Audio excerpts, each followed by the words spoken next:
So this is going to be a short video in which I want to highlight the difference between the two mechanisms that we have currently in Swift to deal with errors. So there is a very good chance that you already know about this mechanism. The first one is throwing function and the second one is the type result. And to see the difference between them, we're going to focus on a single use case that I'm going to write using both syntaxes. So as you can see from the code that is already on the screen, we're going to focus on how to handle the possible error from a division, namely what happens when we try to divide by 0. So I'm going to paste a first way to implement a divide function that uses the first syntax, the throws syntax. So that's the first implementation. As you can see, the function indicates that it throws an error by adding the keyword throws to its signature. And then inside the function, when the error does occur, we use the throw keyword in order to throw the error. Now let's write the same function but using result this time. So I'm going to paste in the code. And as you can see, the content is pretty similar, except that this time the function is no longer marked as throwing, but instead it returns a result which can contain either a success with a double value or an error with a division error value.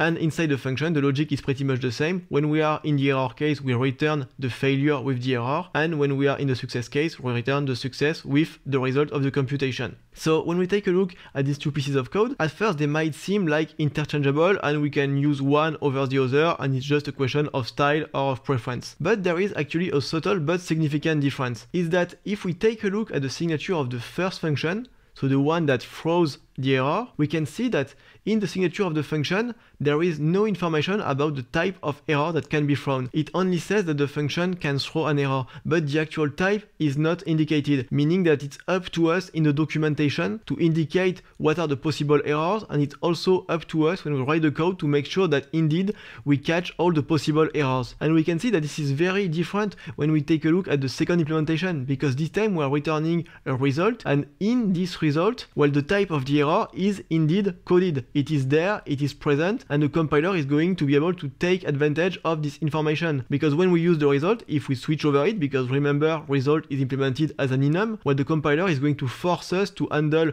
both cases. And for the failure case, the compiler will know which type the error is, and the compiler will force us to indeed use the correct type in our code. So this is the difference between the two ways to handle errors in Swift. On the one hand, we have the throwing mechanism. It was the first to be implemented. A lot of APIs use it, but it has one downside, is that the signature of the function does not contain the actual type of the possible errors. And then we have the other way to do it, which is to use a result. It's more recent, less API use it, but it has the advantage of actually encoding the actual type of the error. So now you know the difference and you know which mechanism to use depending on what are your requirements. Thank you for watching this short video and see you next time.